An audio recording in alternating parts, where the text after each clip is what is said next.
在斗破中后期，随着萧炎带一群斗尊大闹魂殿救出药老，他也被5星斗尊巅峰的摘星老鬼打成了昏迷。大战落幕，在距魂殿万里外的一处平原，虚空裂开，几人从紫炎开辟的传送通道中狼狈地逃窜而出。落下地面，药老第一时间查看起萧炎的伤势，几息后，药老眼中涌上惊天杀意。摘星老鬼，好狠的手段啊！他那一掌倾尽了他所有力量，萧炎经脉尽碎，骨骼都断了70%。魂殿，从此以后，我们便是不死不休。药尘狰狞的声音令得风尊者一滞，这是他首次见药老这般情绪，即便当年寒风背叛时，他也未曾如此波动。老家伙，你冷静点，现在最紧要的是先救萧炎。闻言，药尘凶气缓缓收敛，而后他再次握住萧炎的脉门，情况比我想象的要好一些。本来摘星老鬼那一掌应该断绝他所有生机，但小家伙体质极强，加上有一火护住心脉，因此倒也未真正的致命。雨落、小医仙等人皆松了一口气，他们现在可再也受不起更多的打击了。药老抚着胡须接着道，萧炎体内有着号称不死之火的3000焰炎火，只要此一火不灭，那他再重的伤都能被修复过来，只不过此一火需要吸收星辰之力才能加速修复。雨落，风尊者提议回星陨阁，因为那里本就是一块天外陨石所建，有着浓郁的星辰之力。闻言，药老也是一喜，而且萧炎当初服用了阴阳龙玄丹，此丹药只要命垂1线之时便能激发药力，它能助患者破后而立，也就是说他日后有很大几率让萧炎突破到斗尊层次。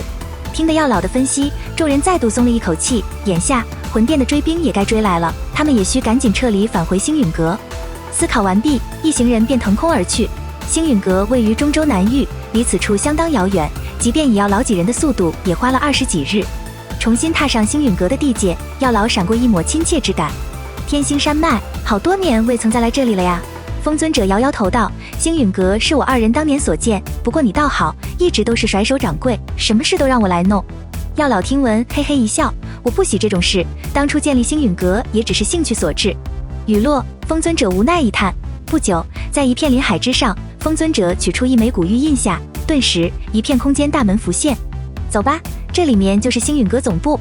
语罢，小医仙几人迅速跟上。据风尊者所述，此处是由陨石星力构建而成的空间，虽然无法与斗圣开辟的空间相比，但这里的隐蔽性即便斗尊飞过也难以察觉。随着众人进入不久，穆青鸾便带着一些弟子闪掠而来。老师，风尊者点了点头，而后指向药老笑道，快，见过我们星陨阁的阁主。闻言，当穆青鸾扭头看向药老时，他却是猛地一怔，因为后者跟他见的祖师爷画像一模一样。青鸾，见过阁主。雨落，药老打量了下星陨阁这些新兴弟子，片刻后有些无奈地说道，不要听这老家伙胡扯，先将萧炎安顿好吧。穆青鸾听完，眸子一动，便看见了旁边浑身鲜血气息残存的萧炎。瞧得穆青鸾被吓了一跳，风尊者轻叹一声，这小子跟魂殿一名5星斗尊硬轰，虽然弄断了人家一只手，但他也被打成了重伤。此话一落，穆青鸾整个脑子都嗡嗡作响，这才几年不见，这家伙居然就敢和5星斗尊交手，而且还搞断人家一只手，想当初光锋雷阁的一个北阁主就把他杀得四处逃窜。想到这些，穆青鸾嘴角都有些抽搐，这等怪胎若是与凤七儿再见，不知后者的表情会有何等的精彩。不久，将小医仙子妍几人安顿好后，药老与风尊者便背着萧炎来到星陨阁星辰之力最充裕的石塔内，将萧炎放于石台之上，一股浓郁的星芒便源源不断地从石缝中窜出，进入前者体内。而后，萧炎的3000焰炎火自是有感应般徐徐升腾。瞧的这一幕，风尊者与药老皆是一喜，有了足够的星辰之力，3000焰炎火便能加速工作，而萧炎的伤势自然也能痊愈，只是这疗伤过程会有些漫长。在接下来的日子里，随着药老的回归，整个星陨阁都热闹了起来，所有弟子都想目睹一下这位大陆第一炼药师名头的阁主。次日来临，风尊者召集了星陨阁所有弟子和长老于广场之上，而后他隆重宣布失踪多年的阁主药尊者再度回归。这种事对于星陨阁来说无疑是极为震动的，特别是一些辈分高的长老更是满心狂喜，他们可是很清楚，当年药老的名声比起丹塔的3位巨头都要略高一筹。对于这种情况，药老并未推辞什么，经历了这么多事，他也彻底明白一个人的实力难以和一个势力对抗，而且他如今所有心思都放在萧炎身上，所以他也要为萧炎日后解救父亲与魂殿彻底开战做些打算。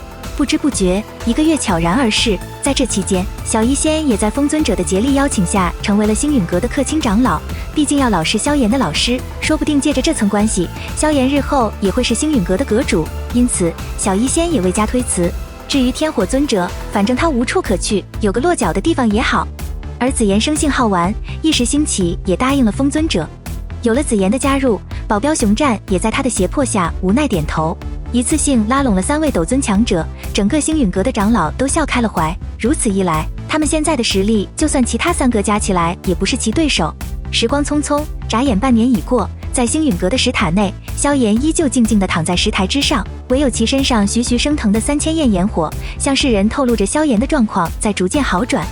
在西北大陆加玛帝国一座巍峨的大殿内，这座帝国最高的掌权者美杜莎，她正仰头望着明月，眸中还有一抹思念之情。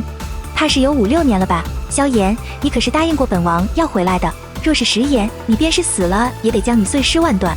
在美杜莎自语间，背后突然响起一道奶声奶气的声音：“娘亲。”听的声音，美杜莎冷艳的脸庞顿时浮现出绝美的笑容。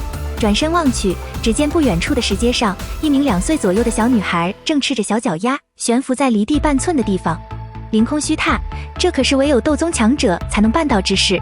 在美杜莎望来时，一条七彩小蛇突然从小女孩的衣衫内钻出，最后盘在小女孩肩膀之上，看其外表赫然与当年的七彩吞天蟒一模一样。不知不觉，时间一晃，距离萧炎昏迷已经过去了1年。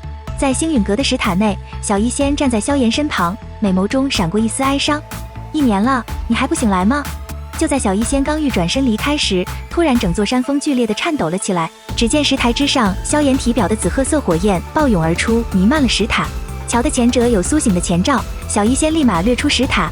毕竟萧炎的3000连心火威力极强，即便是他也不能硬扛太久。随着小医仙退出石塔，萧炎体表的紫褐火焰就犹如火山喷发般直冲塔顶，最后在山顶半空形成一条巨龙。啊呜啊呜！巨龙仰天长啸，整个星陨阁的人都能看到这壮观的一幕。在巨龙额头处，萧炎的身影缓缓浮现，而后一股浩瀚气息从这道削瘦身影中扩散而出。感受着龙威落下，穆青鸾和一众弟子的表情都目瞪口呆了起来。这气息是斗尊。这位师兄的年龄不过与我们相仿，居然达到这一步，这可比阁中的长老还要厉害呢。窃窃私语落下，穆青鸾内心五味杂陈。想当年初见萧炎时，后者的等级比他都要低上一些，如今却远远甩开自己，与他相比，自己还算什么狗屁天才吗？不多时，风尊者与药老也来到半空。瞧的这一幕，风尊者轻笑道：“这小家伙福缘不小啊，不仅激活了阴阳龙玄丹的药力，还趁机突破至斗尊。若我所料不差的话，他这1年应该是在积累能量，再一举突破壁障。”闻言，药老脸庞满是欣慰。突破斗尊所需的能量太过庞大，若非借助此处天外陨石之力，恐怕小家伙想要突破还得延迟2年呢。在二老谈话间，天空中的巨龙缓缓消散，而其上的萧炎也渐渐醒来，懒散地伸了一个懒腰。萧炎也被体内浩瀚斗气惊到，这便是斗尊强者的力量吗？简单感受了下斗尊的躯体，萧炎便立马谢过药老和风尊者这1年的精心照顾了。如今药老已经救回，萧炎有些迫不及待地说道：“老师，我现在已经拥有3种异火，可以为您炼制躯体啦。”语落，风尊者却是摇摇头道：“此事先不急，因为药尘被魂殿抽走了许多本源魂器，因此炼制躯体之前要将损失的魂器补足回来，不然即便得到了肉身，实力也会毫无进展。”闻言，萧炎急忙问道：“怎样才能弥补魂器呢？”语落，据风尊者以及星陨阁长老所述，修补本源魂器需要找一种叫魂因果的天地灵物。经过他们1年的打探，这种奇物出现在兽域的斗圣遗迹中。据说此次斗圣遗迹开启，有着诸多宝贝现世，当然这也会吸引不少强者前去争夺，其中就包括风雷阁、魂殿以及天妖皇族等萧炎的诸多仇家。雨落不久，萧炎心头一狠，他准备带上小医仙、天火尊者、紫妍和一些星陨阁弟子共同前往兽域争夺魂因果。